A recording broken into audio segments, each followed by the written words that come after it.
আজকে মুসলমানরা আলেমদের কথায় বিভ্রান্ত হয়ে বলছে যে মুসলমান কখনো শিরিক করতে পারে না।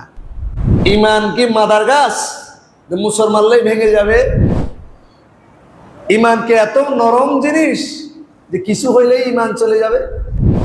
ঈমান অনেক শক্ত জিনিস। সালাত করলেও ঈমান যায় না, জিনা ব্যভিচার করলেও ঈমান যায় না, হারাম কাজ করলেও ঈমান যায় না। এমন অবস্থা হয়েছে এখন বড় বড় শিরকে আকবর করলেও আমাদের ঈমান বের হচ্ছে না। আসুন পবিত্র কুরআন ও সহিহ হাদিসের আলোকে জীবন গড়ি। সম্মানিত দিনী ভাইরা এবং মহিলা মসজিদ অবস্থানরত সম্মানিত দিনী বোনেরা, আজকে আপনাদের সামনে খুব গুরুত্বপূর্ণ একটা বিষয় নিয়ে আলোচনা করব। ইসলাম ভঙ্গের কারণসমূহ।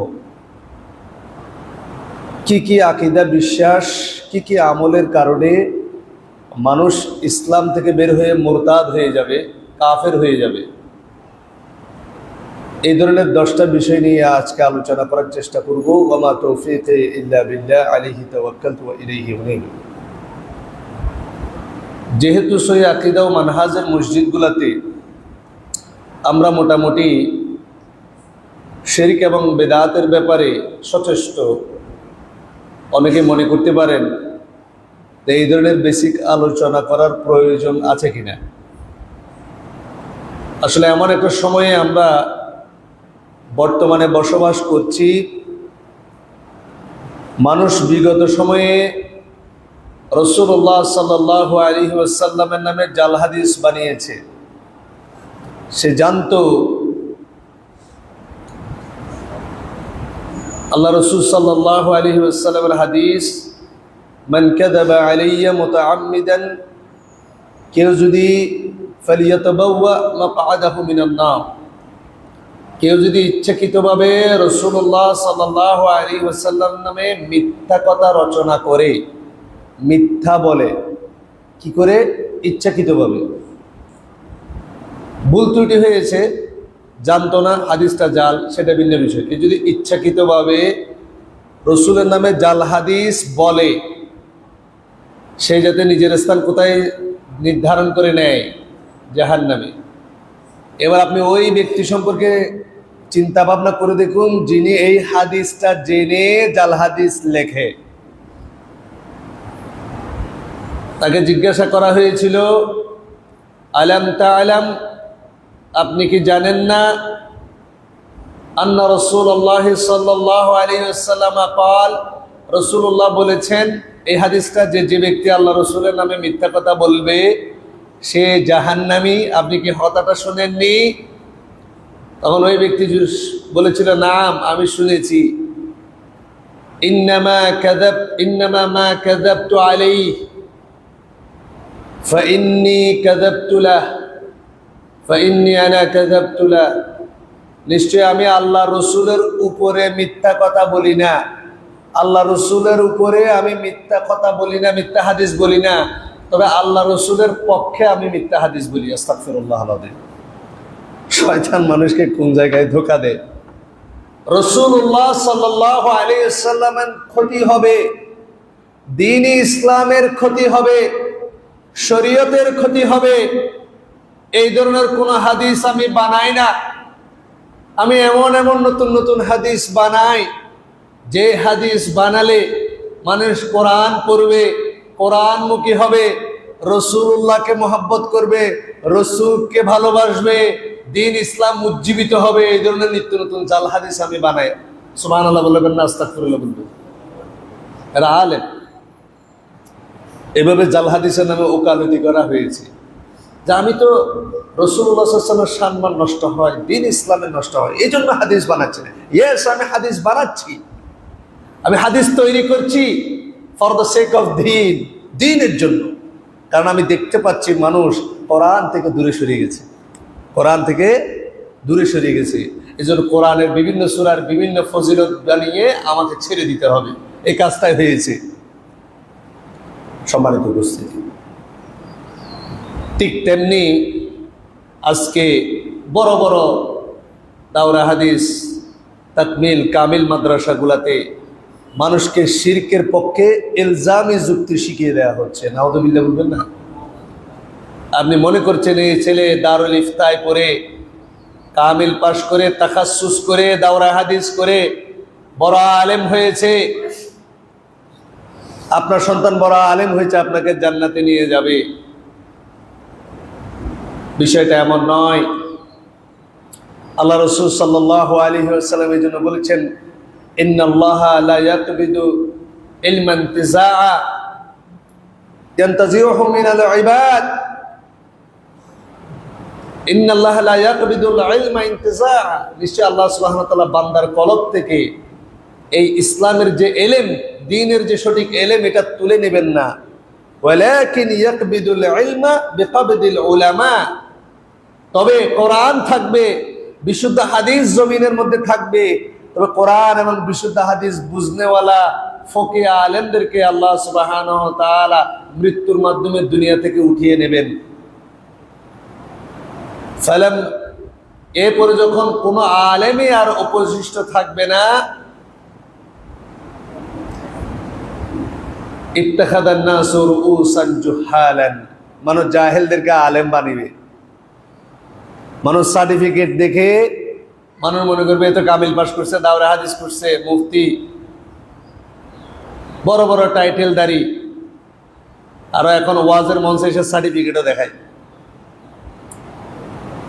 ফাসুইলু ফাআফতাউ বিগাইরি ইলম, তাদের কাছে সাধারণ মানুষ দ্বীনের বিষয়ে জানতে চাইবে, তবে সে মানুষকে ফতোয়া দেবে বিগাইরি ইলম, ইলম ছাড়া, কোরআন হাদিসের দলিল ছাড়া। ফাদাল্লু, সে নিজে গুমরাহ হবে, ওয়া আদাল্লু, মানুষকে গুমরাহ করবে।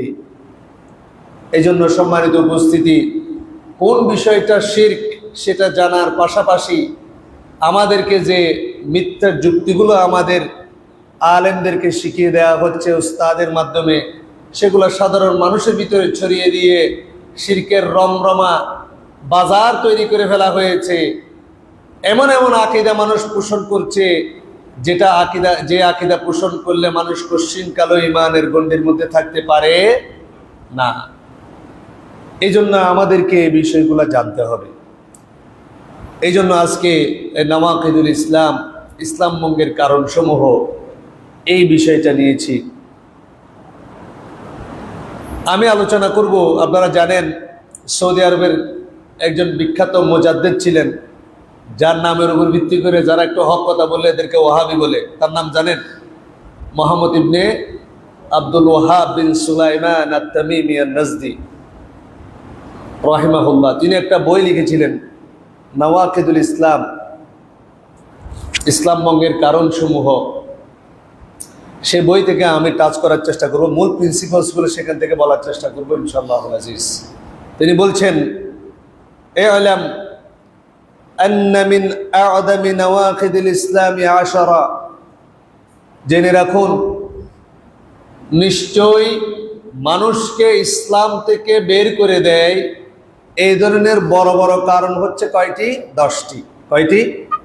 10টি। মনে রাখবেন। 1, আল-আউয়াল আশ-শিরকু ফি ইবাদাতিল্লাহি তাআলা। তিনি প্রথম বিষয় বলেছেন আল্লাহর ইবাদতের মধ্যে কি করা? শিরক করা। আল্লাহর ইবাদতের মধ্যে শিরক করা। আল্লাহ সুবহানাহু ওয়া তাআলা আমাদেরকে সৃষ্টি করেছেন কি জন্য? আল্লাহর ইবাদত করার জন্য।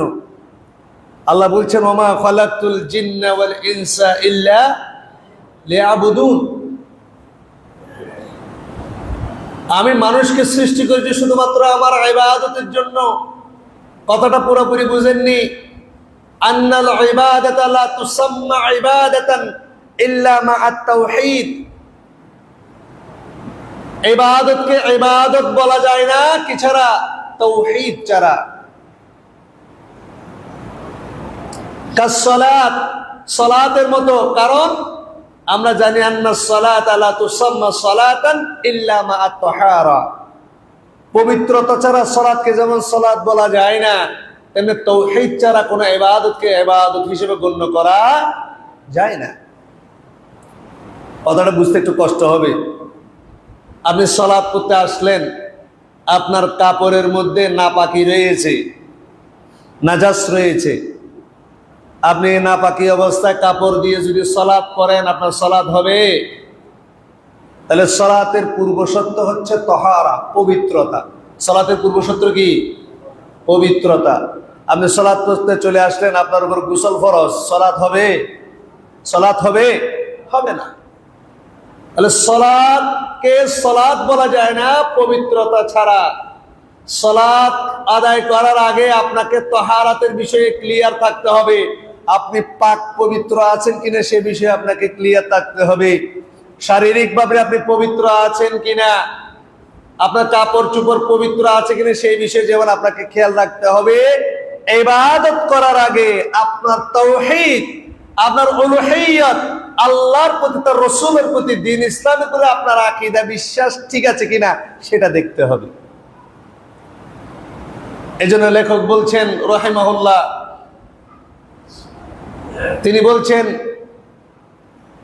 যে ইযা দাখালা শিরকু ফিল ইবাদাতি ফাসাদাত।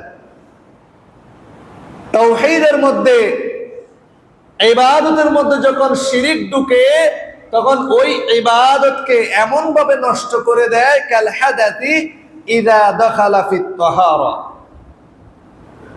পবিত্রতার মধ্যে যদি কোনো নাপাকি ঢুকে, আপনি কাপড় চোপড় পরিষ্কার কাপড় পরে আসলেন, রাস্তার মধ্যে আপনার মানুষের মলমূত্র লেগে গেছে, এটা হাদাত, নাপাকি। নাপাকি যখন পবিত্র জিনিসের মধ্যে পড়ে, পবিত্র জিনিস কি আর পবিত্র থাকে না অপবিত্র হয়ে যায়? অপবিত্র হয়ে যায়। কাশিরকি ইযা দাখালা ফিল ইবাদা। ঠিক তেমনি শিরক হচ্ছে এমন জিনিস যেটা ইবাদতের মধ্যে যখন ঢুকে ফাসাদাত, আপনার সমস্ত ইবাদত নষ্ট করে দেয়। নাউযু বিল্লাহি মিন যালিক।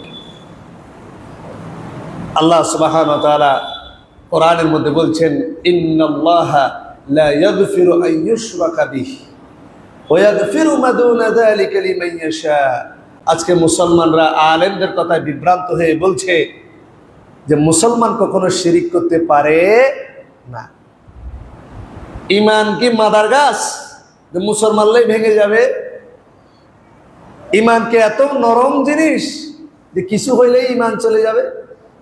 ঈমান অনেক শক্ত জিনিস। সালাত করলেও ঈমান যায় না, জিনা ব্যভিচার করলেও ঈমান যায় না, হারাম কাজ করলেও ঈমান যায় না। এমন অবস্থা হয়েছে এখন বড় বড় শিরকে আকবর করলেও আমাদের ঈমান বের হচ্ছে না।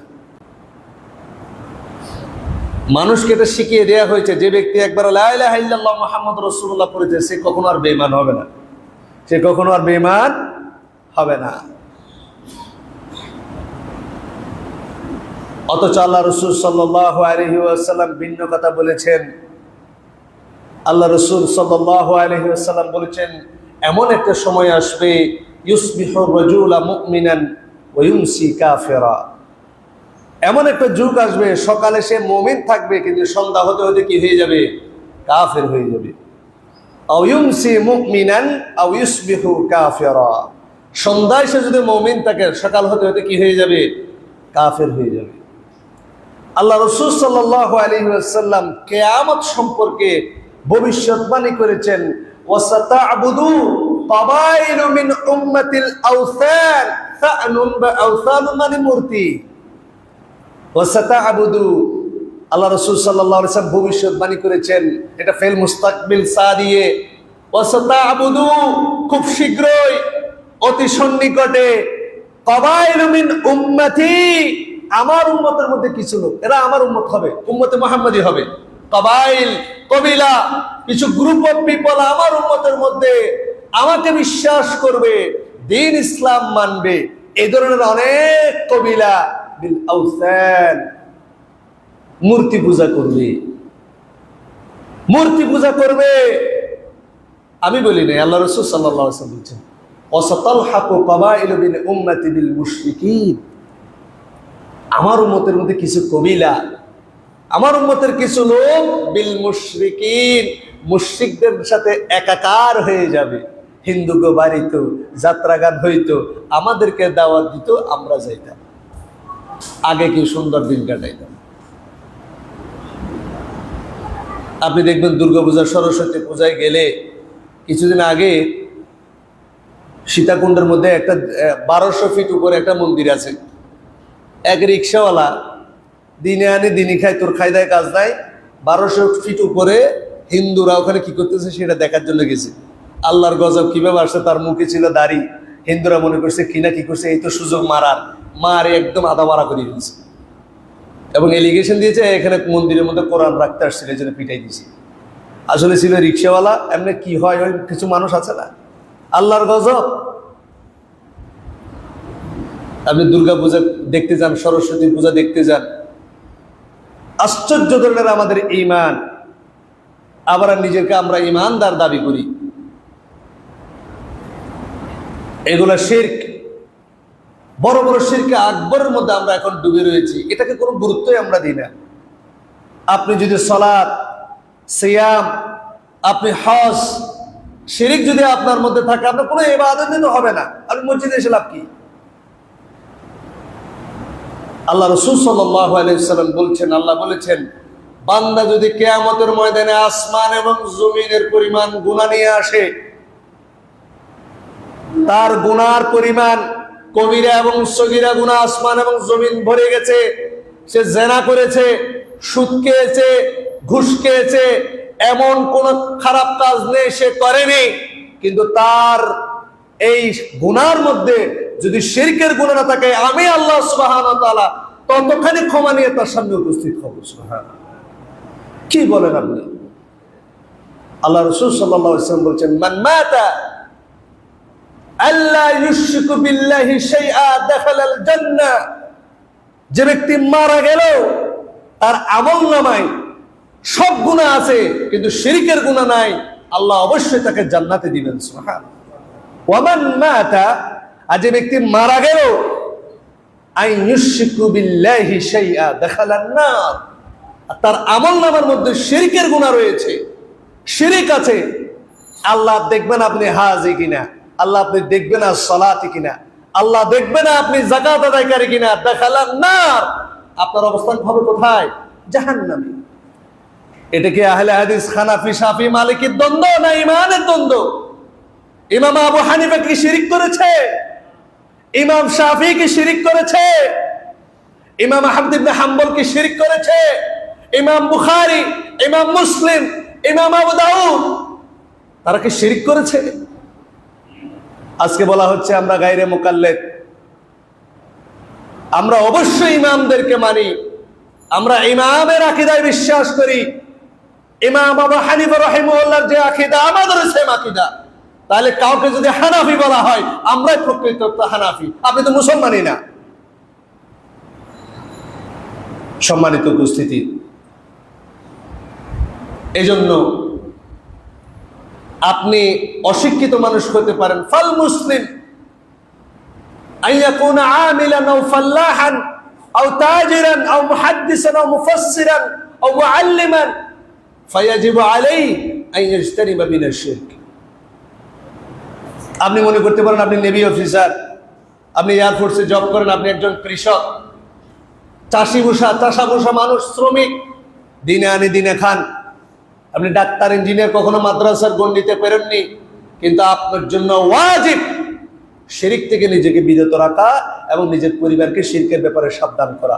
যেভাবে লোকমান আলাইহিস সালাতু ওয়াস সালাম নিজের সন্তানকে বলেছিলেন, ইয়া বুনাইয়া লা তুশরিক বিল্লাহ, তুমি হয়তো অনেক অন্যায় করবে, ইউনিভার্সিটিতে যাবে, তুমি জব করবে, ব্যবসা করবে, তোমার অনেক ভুল ত্রুটি হতে পারে, তবে আমার সন্তান জীবনে আল্লাহর সাথে কাউকে শিরক করবি, ইন্নাশ শিরকা লাযুলমুন আযীম, কারণ শিরক করলে তার সমস্ত ইবাদত বরবাদ হয়ে যাবে। এই জন্য সম্মানিত উপস্থিতি, আমরা চেষ্টা করব যে কাজগুলোতে শিরক হয় সেই কাজগুলো থেকে আমরা যাতে নিজেরা বিরত রাখি। নিজের পরিবার পরিজন, নিজের সমাজ, আত্মীয়স্বজনকে দাওয়াত আপনাকে দিতে হবে। চারটা জিনিস আপনার জন্য ওয়াজিব। এক, আপনাকে ইলম অর্জন করতে হবে, যে বিষয়ে বললাম, মারিফাতুল্লাহ, মারিফাতুর রাসূল, মারিফাতুদ দ্বীন বিল আদিল্লাহ, আল্লাহ সম্পর্কে জ্ঞান, তার রাসূল সম্পর্কে জ্ঞান, তার দ্বীন সম্পর্কে আপনাকে দলিল সহকারে জ্ঞান আবশ্যক। জ্ঞান অর্জন করা আপনার জন্য কি ফরজ। ওয়া আমালু বিহি, এবং সেই অনুযায়ী আমল করা। আদ-দাওয়াতু ইলাইহি, এবং সেদিকে মানুষকে দাওয়াত দেওয়া। আসসাবরু আলাল আদাফি, এবং এই দাওয়াত দিতে গিয়ে যদি আপনি কষ্ট স্বীকার করেন, আপনাকে যদি কেউ যদি খারাপ কথা বলে মারে, আপনাকে সে অবস্থায় ধৈর্য ধারণ করা, এই চারটা জিনিস আপনার জন্য কি ওয়াজিব। একজন মুসলমান হিসেবে এই চারটা জিনিস আপনার উপর ওয়াজিব। ইলম অর্জন করতে হবে, ইলমটাই দিন, সে অনুযায়ী আমল করতে হবে, সে অনুযায়ী মানুষকে দাওয়াত দিতে হবে, এই দাওয়াত দিতে গিয়ে কষ্ট স্বীকার করতে হবে, তাহলে আপনি মুমিন, আপনি জান্নাতে যাবেন। আজকে শিরকের গুনাহ করা হচ্ছে, আপনি শিরক সম্পর্কে বুঝেছেন, আপনি মনে করতেছেন আপনার দায়িত্ব শেষ। আপনি একজন সরকারি কর্মকর্তা, আপনি একজন ব্যবসায়ী, আপনি ছাত্র, আপনি নিজে দিন বুঝেছেন, কিন্তু আপনার মনে হয় না আপনার পরিবারে শিরক হচ্ছে, গায়রুল্লাহর পূজা করা হচ্ছে, কিন্তু আপনি মনে করছেন এই বিষয়ে আপনার কোনো কিছু করার নাই। আলেম ওলামারা আছে, এরা করবে। এটা আপনার জন্য ওয়াজিব। লেখক রহিমাহুল্লাহ আয়াত নিয়ে এসেছেন, ইন্নাল্লাহা লা ইয়াগফিরু আন ইউশরাকা বিহি ওয়া ইয়াগফিরু মা দুনা যালিকা লিমান ইয়াশা। নিশ্চয়ই আল্লাহ সুবহানাহু ওয়া তাআলা আল্লাহর সাথে শিরকের গুনাহ ক্ষমা করেন না। যে ব্যক্তি আল্লাহর সাথে শিরিক করে সে গুনাহ ক্ষমা করেন না। এর বাইরে ওয়া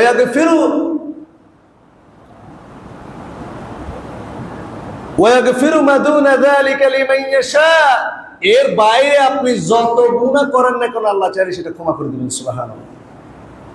আবু যার সম্ভবত আল্লাহ রাসূল সাল্লাল্লাহু আলাইহি ওয়াসাল্লাম বলেছেন, যে ব্যক্তি ঈমান আনে, প্রকৃততে ঈমান আনে, অর্থাৎ যার মধ্যে শিরিক নাই, সে যদি জিনাও করে, চুরিও করে, সে জান্নাতে যাবে। তিনবার আল্লাহ রাসূল বলেছেন। এরপরে যখন সাহাবী বলতেছে, ইয়া রাসূলুল্লাহ, জিনা করার পরও সে জান্নাতে যাবে, চুরি করার পরও সে জান্নাতে যাবে, তখন আল্লাহ রাসূল বাধ্য হয়ে বলছেন, তুমি সাহাবীর নাক যদি মাটির মধ্যে ধুলায় দূষিত হয়, তারপরে সে জান্নাতে যাবে। সুবহানাল্লাহ। এই জন্য ভাইরা আমার, বোনেরা আমার, শিরকের বিষয়টা আপনারা খেয়াল রাখবেন। লেখক রহিমাহুল্লাহ বলছেন, ওয়ামিনহু, এই শিরকের মধ্যে, আল্লাহর ইবাদতের মধ্যে অন্তর্ভুক্ত হচ্ছে আযযাবহু লিগাইরিল্লাহ, আল্লাহ ছাড়া অন্য কারো নামে জবে করা। কামা ইয়াসবাহু লিল জিন আও লিল কবর, যেমন কিছু কিছু মানুষ জিনের জন্য অথবা কবরবাসীদের জন্য জবাই করে। এই বিষয়ে আমাদের অনেকের ভুল ধারণা আছে। দেখবেন মানুষ আল্লাহর নাম বাদ দিয়ে গায়রুল্লাহর নামে ভিন্ন টেকনিকে এখন জবাই করে। যেমন আপনি কোনো মাজারে গেলেন, সেখানে হুজুরকে দেখতেছেন, আপনি বিসমিল্লাহি আল্লাহু আকবার বলে তিনি জবাই করেছে। ধরুন উরুসের মহিষ, খসরুস শরীফ, নামগুলো আপনারা অনেকে শুনেন নাই। খসরুস শরীফ মানে হয়তো জন্মবার্ষিকী, খসরুস মানে কি জন্মবার্ষিকী। আমরা বলি না যে হ্যাপি বার্থডে টু ইউ, এটার আরবি কেউ জানেন? এটা আরবি জানলে আপনি দাঁতের মধ্যে দাঁত কামড় দিবেন। হ্যাপি বার্থডে টু ইউ, এটার আরবি হচ্ছে ঈদু মিলাদিকা সাঈদ। ঈদে মিলাদুন নবী বলে না? ঈদে মিলাদুন নবী হচ্ছে মানে জন্মবার্ষিকী। আর যদি বলেন হ্যাপি বার্থডে টু ইউ, তার মানে ঈদু মিলাদিকা সাঈদ, তোমার জন্মদিন শুভ হোক, এটা হ্যাপি বার্থডে টু ইউ। আজকে এগুলোই আমরা বলছি হ্যাপি বার্থডে টু ইউ, মিলাদুন নবী করতেছি। এটাকে ওনারা বলে খুসরুস শরীফ। আর মৃত্যুবার্ষিকী উদযাপন করা হচ্ছে ওরস শরীফ। কারণ ইসলামিক নাম না দিলে তো আপনি খাবেন না। যদি বলেন মৃত্যুবার্ষিকী, আপনি যাবেন? যদি বলে জন্মবার্ষিকী, বলতে কিসের জন্মবার্ষিকী, যাবেন আপনি? এগুলি খ্রিস্টানদের কাজ। এই জন্য এটাকে ইসলামাইজেশন করা হয়েছে। খুসরুস শরীফ, ওরস শরীফ, আরবি এবং ফার্সি নাম মিশিয়ে আমাদেরকে দেয়া হয়েছে। ওখানে গেলে আপনি দেখবেন বিসমিল্লাহি আল্লাহু আকবার বলা হচ্ছে। এখন আপনি প্রশ্ন করতে পারেন, আল্লাহু আকবার তো বলা হলো জবে করার সময়, এই খাবারটা আমি খাইতে পারবো জি না? কারণ এখানে জবে করা শুধুমাত্র উদ্দেশ্য নয়, উদ্দেশ্য হচ্ছে কার উদ্দেশ্যে, এটাকে এখানে লক্ষ্যটা কি? লক্ষ্যটা হচ্ছে ওরস। লক্ষ্যটা কি?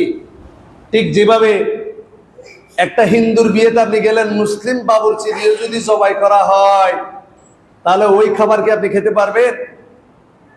আমার একটা বন্ধু ছিল, বলে তুই আমার বিয়েতে আসিস দুস্থ, মুসলিম বাবুর্চি রেখেছি, মুসলিম বাবুর্চি দিয়ে মুরগি জবাই করেছি, এরপর আমি খাইতে পারি না। কেন? কারণ বিয়েটা হচ্ছে আমার বন্ধুর, বিয়েটাই তো বিয়ে না, বিয়েটা তো শরীয়তসম্মতভাবে বিয়ে হবে, উদ্দেশ্য হচ্ছে বিয়ে। সেখানে যদি আপনি মুসলিম বাবুর্চি না বড় মুফতি দিয়েও জবাই করলেও আপনার ওই খাবার হালাল হবে না। এই জিনিসটা আমরা অনেকেই বুঝি না। আল্লাহ ছাড়া অন্যকে খুশি করার জন্য মান্নত করা হয়েছে এবং জবে করা হয়েছে। এটা আলটিমেট খুশিটা হচ্ছে আপনি আল্লাহর ঘরে যদি দিতেন গরুটা, তাহলে কখন সেটা মাজারে গিয়ে জবে হতো না, পীরের দরবারে গিয়ে জবে হতো না। আপনি মাজারেই গরুটা দিয়েছেন যাতে ওই আপনার যিনি শুয়ে আছেন তিনি যাতে আপনার প্রতি সন্তুষ্ট থাকেন, কিছু পাওয়ার আশায়, আল্লাহর সন্তুষ্টির জন্য না। মিডিয়া ধরেছেন আপনি। লেখক রাহিমাহুল্লাহ বলছেন এটাও হচ্ছে বড় ধরনের শিরক। এই কাজ যদি কোনো ব্যক্তি করে, কোনো কবরবাসীর জন্য, কোনো জিনের জন্য, আল্লাহ ছাড়া কাউকে খুশি করার জন্য কেউ যদি কোনো কিছু জবে করে, সে ইসলামের গণ্ডি থেকে বের হয়ে যাবে। এটা তাওহীদুল উলুহিয়্যাতের বিপরীত। আপনি যদি আল্লাহ ছাড়া কারো কাছে ইস্তেআনা, সাহায্য চান, আপনি সাথে সাথে কাফের হয়ে যাবেন। এখন আবার নতুন একটা টেকনিক শুরু হয়েছে, আল্লাহ ছাড়া কারো কাছে চাওয়া যাবে না। এটা যদি শিরিক হয় বলে তাহলে আপনিও মুশরিক। বলে কিরকম? বলে আপনি আপনার বউয়ের কাছে গিয়ে লুঙ্গি চেয়েছেন, এ বউ আমার লুঙ্গি দাও, এ বউ আমার ভাত দাও, তাহলে আপনি বউয়ের কাছে চাইলেন না, তাহলে এটাও শিরিক। ভিক্ষুক এসে যদি বলে আমারে ভিক্ষা দেন, সাহায্য করেন, তাহলে ভিক্ষুক কি করলো? শিরিক করলো। ডাক্তারের কাছে গিয়ে যদি বলেন এ ডাক্তার আমারে বাঁচান, তাহলে আপনি শিরিক করলেন না? এলজামি জবাব দেওয়া হচ্ছে। এটা জাতা মানুষ না। জামিয়া আহমদিয়া সুন্নিয়া যে মাদ্রাসাটা আছে, এখন বর্তমান প্রিন্সিপাল, আগে প্রধান ফকি ছিলেন, মাসিক তরজুমানে তিনি প্রধান ফকি ছিলেন, এখন বর্তমান প্রিন্সিপাল। এলজামি মানুষ ছাত্রদেরকে জবাব শিখিয়ে দিচ্ছে দরসের মধ্যে, লা হাওলা ওয়ালা কুওয়াতা ইল্লা বিল্লাহ। এখন যদি আমরা যদি বলি এটা জবাব হিসেবে, আপনারা বেয়াদবি নেবেন। কোনো মাজারে যে যদি বলেন বাবাজার একটু পিঠটা চুলকাই দেন তো, কেমন হবে অবস্থা? আপনি যদি স্ত্রীকে খাবার চাবাইতে যদি শিরিক মনে করেন, পা টেনে দিয়ে বলে পা চুলকাইতেছে, বাবা একটু চুলকাই দেন, কি মনে করবেন তখন আপনি? দুই সাহায্য চাওয়ার মধ্যে আকাশ পাতাল বেশ কম আছে। স্ত্রীর কাছে গিয়ে আপনি যদি বলেন হাঁটু গেড়ে আমাকে তুমি আমার আয় রোজগারের ব্যবস্থা করে দাও, আমাকে তুমি আমার চাকরিতে প্রমোশন করিয়ে দাও, তাহলে এটা শিরিক হবে না? কোনো কি স্ত্রী ঘরের মধ্যে গিয়ে মায়ের কাছে গিয়ে, স্ত্রীর কাছে গিয়ে আপনি চান এ মা আমারও তুমি চাকরির মধ্যে বরকত দাও, আমার সন্তান হয় না, একটা সন্তান দাও? এটা হচ্ছে দুনিয়াবি পারস্পরিক সহযোগিতা। এটা কখনো শিরিক হবে না। হ্যাঁ, তখনই শিরিক হবে যদি আপনি কারো কাছে গিয়ে যদি বলেন আপনি আমার রিজিকের ব্যবস্থা করে দেন। যদি আপনি আপনার স্ত্রীকে বলেন তুমি যদি না হতো আমার সবকিছু ধ্বংস হয়ে যেত, তুমি আমার আল্লাহর মতো, তাহলে অবশ্যই শিরিক হবে। ডাক্তারের কাছে গেলে শিরিক এই কারণেই হবে না, কারণ ডাক্তারের প্রেসক্রিপশনে লেখা থাকে কনসালটেন্ট, ডাক্তার কাউকে বাঁচাতে পারে না। আচ্ছা, পৃথিবীতে যদি ডাক্তাররাই মানুষকে বাঁচাতে পারতো, সবচেয়ে বেশি মানুষ মারা যায় ঘরে না হাসপাতালে? হাসপাতালে। তো ডাক্তারে যদি মানুষ বাঁচাতে পারে, হাসপাতালে এত লোক মারা যায় কেন? আর হাসপাতালে যিনি ডাক্তার, তার প্রেসক্রিপশনে লেখা আছে কনসালটেন্ট, পরামর্শদাতা। তিনি রোগের লক্ষণ অনুযায়ী পরামর্শ দিয়ে আপনাকে একটা কাগজ দেয়, এটার নাম দিয়ে যদি প্রেসক্রিপশন, ব্যবস্থাপত্র, পরামর্শপত্র, এটা আপনি খেতে পারেন, ভালো হওয়ার সম্ভাবনা আছে। কোন ডাক্তার বলতে পারবে না এসব খেয়ে আপনি ভালো হয়ে যাবেন। তিনি কনসালটেন্ট, তিনি পরামর্শ দিয়ে থাকেন। এটা আমাদের একটা ভুল, আমরা গিয়ে বলি ডাক্তার বাঁচান, তিনি বলে ভাই আমি যা করার করেছি, এবার আল্লাহর কাছে চান। দেখেন নাই? কার কাছে চান? অপারেশন থিয়েটারের বাইরে যারা কখনো অপারেশনে গিয়েছেন, ডাক্তার বলে অপারেশন হয়েছে, আমি আমার সাধ্য অনুযায়ী চেষ্টা করেছি, আল্লাহর কাছে দোয়া করেন। কি করেন? আজকে এই সকল ফতোয়া দিয়ে তাখাসসুস করা, ইফতা করা মানুষগুলাকে, ছাত্রগুলাকে শিরকের জিনিস ঢুকিয়ে দেওয়া হচ্ছে। এই জন্য আপনাকে জবাবগুলো দিতে হবে। একজন ফকির একজন ব্যক্তির কাছে গিয়ে দুনিয়াবি সাহায্য চায়। কোন ফকির যদি দুনিয়ার কোন দোকানদারের কাছে গিয়ে বলে আমাকে রিজিক দেন, তাহলে অবশ্যই সে কি হবে? কাফের হয়ে যাবে। সে তো সেটা বলে না, সে সহযোগিতা চায়। এই জন্য এটা শিরিক হবে না। আর যতগুলো সাহায্য চাওয়ার বিষয় রয়েছে, এগুলো সব জীবন্ত মানুষ, জীবন্ত মানুষ যারা বেঁচে আছে। আর আজকে যারা দুনিয়া থেকে চলে গিয়েছে, কবরবাসী, এদের কাছে গিয়ে সাহায্য চাওয়া হচ্ছে, এদেরকে ওসিলা করা হচ্ছে। এই জন্য লেখক রহিমহুল্লাহ 2 নম্বর ইসলাম ভঙ্গের কারণ বলেছেন, মান জাআলা বাইনাহু ওয়া বাইনাল্লাহি ওয়াসাইতা। এটা ইসলাম ভঙ্গের দ্বিতীয় কারণ। যে ব্যক্তি আল্লাহ এবং তার মাঝখানে মাধ্যম তৈরি করে, সে ইসলামের গণ্ডি থেকে বের হয়ে যায়। মান জাআলা বাইনাহু ওয়া বাইনাল্লাহি ওয়াসাইতা, যে আল্লাহ এবং বান্দার মাঝখানে ওসিলা মাধ্যম তৈরি করে দেয়, কোন ব্যক্তিকে মাধ্যম তৈরি করে দেয়। ভুল বুঝবেন না আবার। আপনি আপনার আমলকে ওসিলা করতে পারবেন, আপনি আপনার আল্লাহর যে আসমা ও সিফাত, এই নামের উসিলা আপনি করতে পারবেন, আপনি আপনার ভালো আমলের উসিলা করতে পারবেন, কিন্তু কোন ব্যক্তিকে আল্লাহ এবং তার বান্দার মাঝখানে কোন মৃত ব্যক্তিকে ওসিলা হিসেবে করা যাবে না। কোন নেককার ব্যক্তিকে ওসিলা করা যাবে। এইভাবে আমরা অনেক সময় বলি, ভাই আপনি আমার জন্য একটু দোয়া করিয়েন। তাহলে আমি যদি আমার জন্য ওনাকে দোয়া করতে বলি, উনি আমার জন্য দোয়া করলো না, শাফাহুল্লাহু শিফাআন কামিলা, আল্লাহ আপনি তাকে শিফা দান করুন, আমার জন্য দোয়া করলো না, এটাও একটা ওসিলা, এটা জায়েজ। যেভাবে আব্বাস রাদিয়াল্লাহু তাআলা আনহুর ব্যাপারে ওমর রাদিয়াল্লাহু তাআলা আনহু সালাতুল ইস্তিসকার মধ্যে বলেছেন, এটা মানুষটা জীবিত হতে হবে। এজন্য আমরা বলি মানুষকে, জাহিদ ভাই আমার জন্য একটু দোয়া করিয়েন, এটা বৈধ। কিন্তু জাহিদ ভাই যদি মারা যায়, কবরে গিয়ে বলতে পারবো আমার জন্য একটু দোয়া করিয়েন? এই পার্থক্যটা আমাদেরকে বুঝতে হবে। কোন মৃত ব্যক্তিকে আপনি ওসিলা করতে পারবেন না, মাধ্যম করতে পারবেন না। মৃত মানে কি? মৃত মানে কারা? এখন ওনাদের আকীদা হচ্ছে সবাই জিন্দা, এই আর ঝামেলা। সবাই কি? কেউ মরে নাই। আসলে তো কেউ মরে নাই। আমি যদি আজকে মারা যাই, খাটিয়ার মধ্যে যদি আমাকে তোলা হয়, তাহলে যিনি নেককার ব্যক্তি, আল্লাহ রাসূল বলছেন, তাকে বলবে আমাকে তাড়াতাড়ি নিয়ে যাও। সে কথা বলবে, সে প্রত্যেক মানুষের পায়ের আওয়াজ শুনবে, এবং সে যদি বদকার হয়, সে বলবে আমাকে কোথায় নিয়ে যাওয়া হচ্ছে। মুনকার নাকির কি কোনো মৃত মানুষকে প্রশ্ন করতে পারবে? কোনো মৃত মানুষকে কি কথা বলা যায়? মান রাব্বুক, আপনি একজনকে প্রশ্ন করতেছেন, তোমার আল্লাহকে। মৃত মানুষকে কি প্রশ্ন করা যায় নাকি? কোনো মানুষ মারা গেছে, তাকে যদি আপনি বলেন কেন আছো, সে কোনো জবাব দিতে পারবে? তো মুনকার নাকির এসে প্রশ্ন কাকে করবে? নিশ্চয় সে জীবিত, তবে দুনিয়ার জীবনে নয়, আলামে বারজাখের জিন্দেগিতে। দুনিয়ার চ্যাপ্টার ক্লোজ, কিন্তু তারপরে সে মারা যায়নি, সে স্থানান্তরিত হয়েছে, ইন্তেকাল হয়েছে। সেখানে যদি সে নেককার হয়, তাকে ঘুম পাড়িয়ে দেওয়া হবে, জান্নাত দেখিয়ে দেওয়া হবে। আর বদকার হলে এমন একটা হাতুড়ি দিয়ে তাকে আঘাত করা হবে, এমন জোরে ওই মাইয়াত চিৎকার করবে, মানুষ এবং জিন ছাড়া সমস্ত প্রাণী তার আওয়াজ শুনতে পাবে। এবার আপনারা বলেন, কবরে যে লোক আছে সে জিন্দা না মৃত? জীবিত। এইরকম যুক্তিগুলো তো সবাই জীবিত, কেউ মরে নাই। এটাকে কখনো জীবিত বলা হয় না, কারণ দুনিয়ার চ্যাপ্টার তার জন্য ক্লোজ। দুনিয়ার চ্যাপ্টারে সে মৃত, আখিরাতের জিন্দেগিতে সে জীবিত। পৃথিবীর আদম আলাইহিস সালাতু ওয়াস সালাম হতে শুরু করে কিয়ামত পর্যন্ত কোন মানুষ হাকিকি অর্থে সে মারা গিয়েছে, দুনিয়ার চ্যাপ্টার ক্লোজ, কিন্তু তার মারা গিয়েছে মানে সে সবকিছু শেষ হয়ে গেছে। এটা নাস্তিকদের আকীদা। আমাদের আকীদা হচ্ছে তার রূহ রয়েছে সেখানে। আপনি যদি ভালো মানুষ হন, আপনার ইল্লিয়িনে আপনার নামের লিস্টে থাকবে। আপনি যদি গুনাহগার হন, সিজিয়িনে আপনার নামের লিস্টে হবে। কেউ তো মরা না, আপনার শরীর শুধু মাটির সাথে মিশে যাবে, আল্লাহ আপনাকে আরেকটা দেহ দেবে। অথচ ওনাদের আকীদা হচ্ছে সবাই দুনিয়ার জীবনে জীবিত। অথচ আল্লাহ বলছেন, আল্লাযী খালাকাল মাউতা ওয়াল হায়াতা লিয়াবলুয়াকুম আইয়ুকুম আহসানু আমালা। আল্লাহ হায়াত মত সৃষ্টি করে দিয়েছেন পরীক্ষা করার জন্য। পরীক্ষা মানে কি? ফামান যুহজিহা আনিন নারি ওয়া উদখিলাল জান্নাহ। যদি কেউ দুনিয়ার পরীক্ষার মধ্যে, তা আপনাকে একটা জীবন দেয়া হয়েছে, আপনি মারা গেলেন দুনিয়ার জীবনে, মালাকুল মউত আপনার কাছে আসার অর্থ হচ্ছে আপনি মারা গেছেন। সোজা কথা।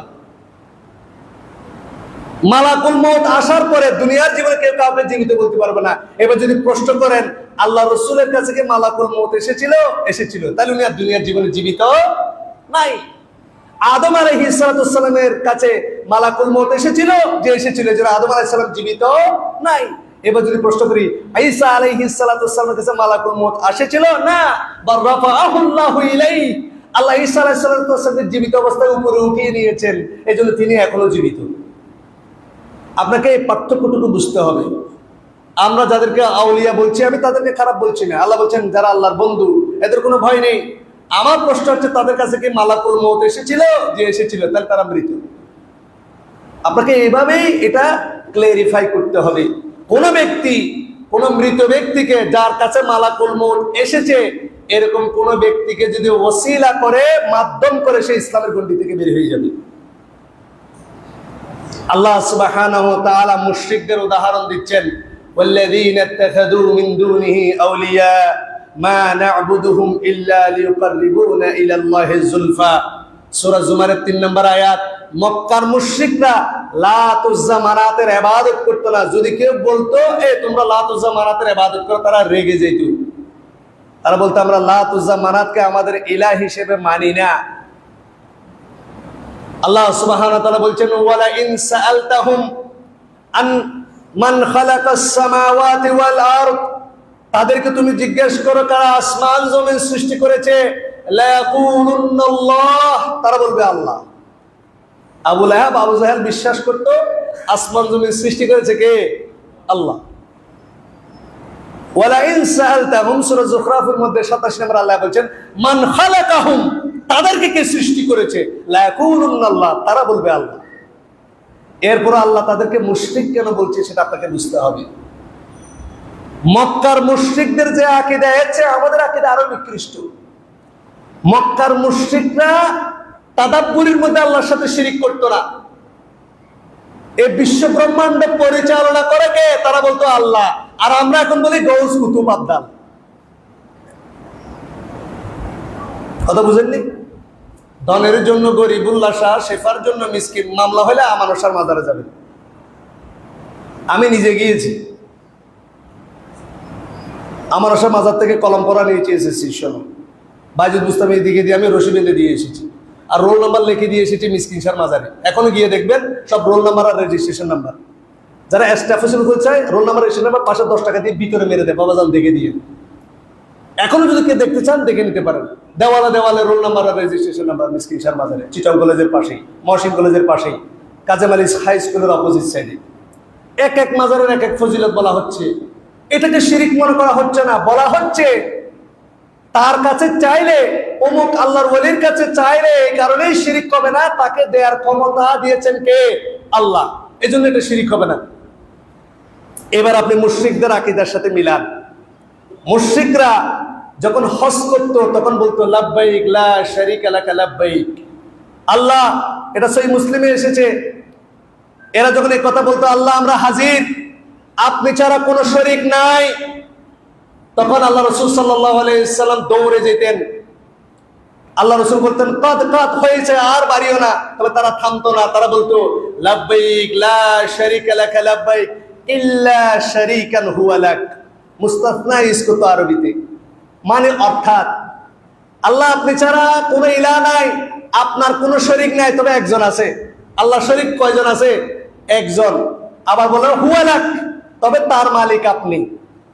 তামলিকুহু ওয়া মা মালাক, সে আমাদেরকে যেগুলো দিতে পারে, তার যে দেয়ার ক্ষমতা আছে, সেটার মালিকও আল্লাহ আপনি। আল্লাহ রাসূল এই কথা বলতে তাদেরকে নিষেধ করার পর তারা বলতো আল্লাহ আপনার কোনো শিরিক নাই, একজন শরীক আছে আপনার, তার মালিক আপনি। আচ্ছা, যা আমাদেরকে দিতে পারে, তার যে ক্ষমতা, সেটার মালিকও আপনি। তারপর আল্লাহ বলছেন ইন্নামাল মুশরিকুনা নাজাস, তোমরা নাপাক। সেম আকীদা আজকে আমাদের মধ্যে চলে এসেছে। তারা কখনো লাত উজ্জা মানাতের ইবাদত করেনি, তারা লাত উজ্জা মানাতকে ওসিলা হিসেবে মানতো, কারণ তারা মনে করতো আমরা গুনাহগার, হয়তো আল্লাহ আমার কথা শুনবে না। এজন্য তারা ওয়াত, সুআ, ইয়াউক, ইয়াগুস, নাসর, আমর বিন লুহাই, নূহ আলাইহিস সালাতু ওয়াস সালামের যুগের যে আল্লাহর ওলিরা ছিল, ওয়াত, সুআ, ইয়াউক, ইয়াগুস, নাসর, সূরা নূহর মধ্যে যে 5 জন আল্লাহর ওলির কথা এসেছে, তাদের মূর্তিগুলো স্বপ্নের মধ্যে শয়তান আমর বিন লুহাইকে দেখিয়ে দিয়েছেন, এবং বিভিন্ন গোত্র এক একজন মূর্তিকে ভাগ করে নিয়েছিল নিজেদের ইবাদতের জন্য। তারা এগুলোকে ওসিলা মানত, সরাসরি তারা আল্লাহকে স্রষ্টা হিসেবে মানত। তারা মনে করত আল্লাহর ধন ডিস্ট্রিবিউশন হয়ে গেছে, এখন আল্লাহর কাছে চাইলে আর পাওয়া যাবে না। ঠিক সেই আকীদা এখন আমাদের মধ্যে, মুসলমানদের মধ্যে নাই। আল্লাহর ধন অমুকে পাইয়া আল্লাহ গেছেন খালি হইয়া, লা হাওলা ওয়ালা কুওয়াতা ইল্লা বিল্লাহ। সেম এক্সাক্ট আকীদা আমরা বিশ্বাস করছি। লেখক রহিমাহুল্লাহ বলছেন ওয়ায়াদউহুম ওয়া ইয়াসআলুহুমুশ শাফাআ ওয়া ইয়াতাওয়াক্কালু আলাইহিম কাফারা ইজমান। কোন ব্যক্তি কোন মৃত মানুষের কাছে আল্লাহ ছাড়া কারো কাছে যদি সাহায্য চায়, কারো কাছে যদি দোয়া করে, তার উপরে যদি ডিপেন্ড করে, নির্ভর করে, কাফারা ইজমান, উলামায়ে কেরামের ইজমা আছে, সে ইসলাম থেকে খারিজ হয়ে যাবে, ইসলাম থেকে বের হয়ে যাবে। এটা সুযোগ আল্লাহ আপনাকে দেয়নি। ওয়াইদা সাআলাকা ইবাদি আন্নী ফাইন্নী করিব, আল্লাহ বলছেন তারা যদি আমার সম্পর্কে জিজ্ঞাসা করে, ফাকুল, আল্লাহ বলেনি, মুহাম্মদ সাল্লাল্লাহু আলাইহি ওয়াসাল্লামকে আল্লাহ আনেননি, ফাইন্নী করিব, আমি তাদের নিকটে, উজিবুদ দাওয়াতা দাঈ ইযা দাআন, আমি এমন কাছে, তার শায় রোগের চেয়ে কাছে, বলেন সুবহানাল্লাহ। ওসিয়া কুল্লা শাইইন ইলমা, আমার শায় রোগের চেয়ে আল্লাহ কাছে, তার ইলম দিয়ে, তার জ্ঞান দিয়ে। আল্লাহ সত্যগতভাবে হচ্ছে আরশি, আর তার জ্ঞান আমার শায় রোগের চেয়ে কাছে। আমি আপনাকে কিছু জিজ্ঞাসা করার আগে আল্লাহকে করব, কারণ আপনি আমার চেয়ে 2 হাত সামনে, আর আল্লাহ আমার শায় রোগের চেয়ে কাছে। কার কাছে চাইবো বলেন? আল্লাহ চেয়ে নিকটবর্তী পৃথিবীর মধ্যে আপনার কেউ নাই। আপনার পাশে যিনি বসে আছেন আপনার চেয়ে 4 ইঞ্চি পৃথক আছে, কিন্তু আর আল্লাহর ইলম আপনার শায় রোগের চেয়ে কাছে। আপনি কার কাছে চাইবেন? ফাইন্নী করিব, আল্লাহ অতি নিকটবর্তী আপনার। আপনি ডাক দেওয়ার সাথে সাথে আল্লাহ আপনার কথা শোনেন। এজন্য আরব কবি বলেছেন, আল্লাহু ইউনাদিকা সুহাইরান কুম ওয়াসআলনি ইয়া আবদাল্লাহ ওয়াসআলনি উতিকা মা তারজু লা তাতলুবু মিন গায়রিল্লাহ। আল্লাহ প্রথম আসমানে নেমে আসেন শেষ রাত্রিতে এবং বান্দাকে বলে, কুম ওয়াসআল ইয়া আবদাল্লাহ, তুমি উঠো ঘুম থেকে আমার কাছে চাও, ওয়াসআলনি উতিকা মা তারজু, তুমি যাই চাইবে আমি তোমাকে তাই দেব। সুবহানাল্লাহ। লা তাতলুবু মিন গায়রিল্লাহ, তুমি আল্লাহর কাছে, আল্লাহ ছাড়া কারো কাছে চেয়েও না, আল্লাহ ছাড়া তুমি কারো কাছে তাওয়াক্কুল করিও না। যদি কোনো ব্যক্তি করে, সে সাথে সাথে কাফের হয়ে যাবে। এই দুইটা বিষয় আমাদের মধ্যে, আমাদের সমাজে মাত্রাতিরিক্ত ভাবে বেশি। শিরকের দোহাই দিয়ে, ওসিলার দোহাই দিয়ে আমরা আজকে শিরক করছি। কথায় কথায় আমরা আজকে ওসিলা তালাশ করছি, মাধ্যম দিচ্ছি। অনেকে সরাসরি না চাইলেও আমরা ওসিলা দিয়ে চাই কোনো মৃত ব্যক্তির। এটা হারাম। আমি বলিনি অমুক মৃত ব্যক্তি হারাম, আমি জানি তার সম্পর্কে। আল্লাহর বন্ধুকে আল্লাহ জানে না, আমি জানি। আমার বন্ধুকে ওহী আসে নাকি? আপনি বলতেছেন অমুক আল্লাহর ওলি, আপনি কেন জানেন? যদি প্রশ্ন করি, আপনার বলে ওহী আসছে? আল্লাহ বলছেন, আলা ইন্না আউলিয়া আল্লাহি লা খাউফুন আলাইহিম ওয়া লা হুম ইয়াহজানুন, নিশ্চয় যারা আল্লাহর বন্ধু, এদের কোনো ভয় নেই, এরা দুঃখিত হওয়ার কিছু নাই। তবে আল্লাহ এরপরে বলে দিয়েছেন আল্লাহর বন্ধু কারা, আল্লাহর ওলি কারা হতে পারবে, এটা আল্লাহ বলে দিয়েছেন। আল্লাযীনা আমানু ওয়া কানু ইয়াত্তাকুন, যারা ঈমান এনেছে, যারা আমি আল্লাহকে ভয় করে, এরা সবাই আমার ওলি, সবাই আল্লাহর ওলি। লাহুমুল বুশরা ফিল হায়াতিদ দুনিয়া ওয়া ফিল আখিরাহ, তাদের জন্য দুনিয়ায় কল্যাণ, আখিরাতেও কল্যাণ। সূরা ফাতিরের 32 নম্বর আয়াত আল্লাহ বলেন, সুম্মা আওরাসনাল কিতাবাল্লাযীনা ইসতাফাইনা মিন ইবাদিনা, আমার ইবাদের মধ্যে, আমার বান্দাদের মধ্যে যাদেরকে ভালোবাসি তাদেরকে আমি কিতাবের অধিকারী করেছি। ফামিনহুম যালিমুল লিনাফসি, তবে আমি যাদেরকে কিতাবের অধিকারী করেছি, চয়েস করেছি, তাদের মধ্যে কেউ কেউ নিজের নফসের প্রতি গুনাহ করে ফেলে। আমরা অনেকে মনে করি গুনাহগার হলে মনে আল্লাহর ওলি থেকে নাম কেটে যাবে। জি না, আল্লাহ বলছেন ফামিনহুম যালিমুল লিনাফসি ওয়া মিনহুম মুকতাসিদ ওয়া মিনহুম সাবিকুম বিল খায়রাতি বিইذনিল্লাহ। আল্লাহ বলছেন যালিকা হুয়াল ফাদলুল কাবীর। আল্লাহর ওলির মধ্যে 3টা ক্যাটাগরি আছে। নিজের নফসের প্রতি আল্লাহ বলছেন কেউ কেউ জুলুম করে, কেউ কেউ আছে মধ্যমপন্থী, কেউ আছে আল্লাহর আদেশে সকল কল্যাণকর কামে অগ্রমে। তবে 3 জনের মধ্যে কেউ আল্লাহর ওলি থেকে নাম কাটে যাবে না, কারণ যালিকা হুয়াল ফাদলুল কাবীর, এটা আল্লাহর মহা অনুগ্রহ। বলেন সুবহানাল্লাহ। আপনি গুনাহ করলে আল্লাহ বলছেন, কুল ইয়া ইবাদিয়াল্লাযীনা আসরাফু আলা আনফুসিহিম লা তাকনাতু মির রাহমাতিল্লাহ ইন্নাল্লাহা ইয়াগফিরুদ দুনুবা জামিআ ইন্নাহু হুয়াল গফুরুর রহিম। আমার বান্দাদের মধ্যে এই আয়াতটা তাদের উপর নাজিল হয়েছে যারা শত শত কতল করেছে, শত শত নারীকে জিনা ব্যভিচার করেছে, আর ইসলাম গ্রহণ করতে এসে বলছেন, ইয়া রাসূলুল্লাহ, আমাদের জীবনে আমরা কত মানুষকে হত্যা করেছি জানি না, কত নারীর সাথে ব্যভিচার করেছি জানি না, কত জীবন আমরা নেশাগ্রস্ত ছিলাম জানি না। এত বড় গুনাহগারকে আল্লাহ কি মাফ করে দেবে? আল্লাহ এরপরে আয়াত নাজিল করেছেন, আমার বান্দাদের মধ্যে তুমি সুসংবাদ দাও যারা নিজের উপর গুনাহ করেছে, লা তাকনাতু মির রাহমাতিল্লাহ। আপনি যত বড় গুনাহগার হন না কেন, মনের মধ্যে যদি আসে আল্লাহ মানে আমাকে মাফ করবেন, এটা শয়তানের ওয়াসওয়াসা। লা তাকনাতু মির রাহমাতিল্লাহ, আল্লাহর রহমত থেকে নিরাশ হওয়া হারাম।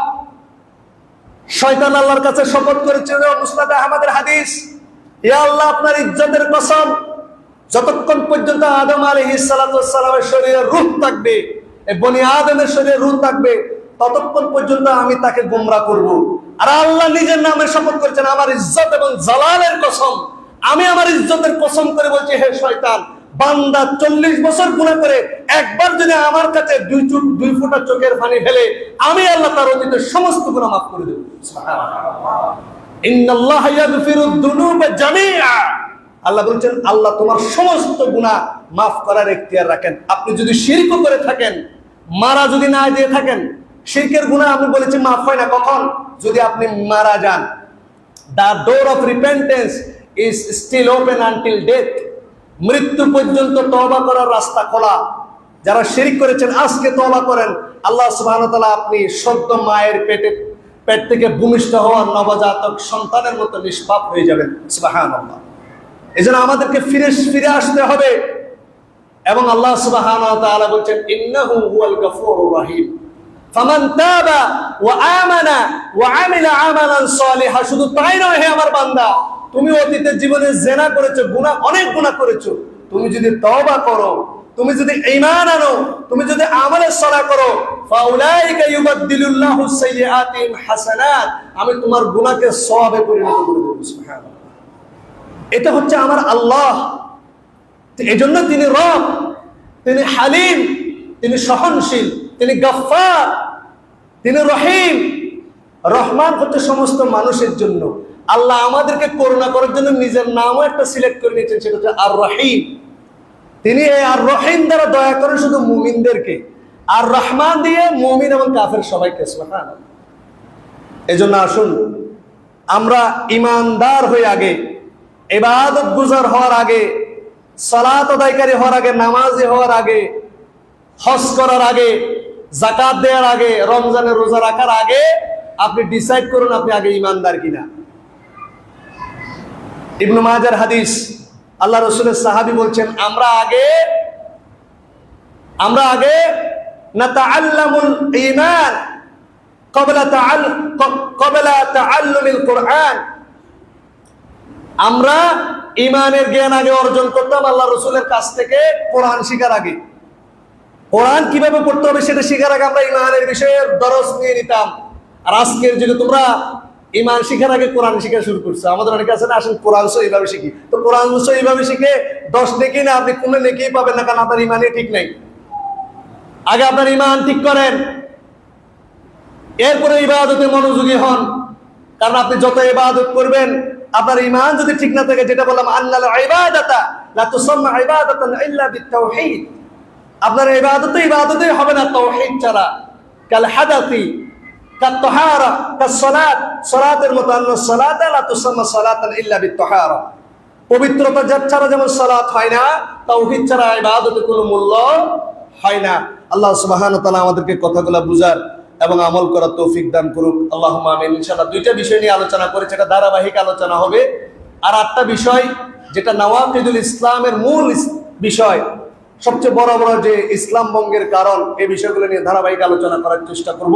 আল্লাহ সুবহানাহু ওয়া তাআলা আমাদেরকে আপনার নিউট্রাল দৃষ্টিভঙ্গি থেকে, স্বতন্ত্র দৃষ্টিভঙ্গি থেকে কথাগুলো বুঝার এবং শিরকে আকবরের মতো বড় গুনাহ থেকে বিরত থাকার তৌফিক দান করুক। আল্লাহুম্মা আমিন। আকুলু কওলি হাযা ওয়া আস্তাগফিরুল্লাহ লি ওয়া লাকুম ফাস্তাগফিরুহু ইন্নাহু হুয়াল গফুরুর রহিম।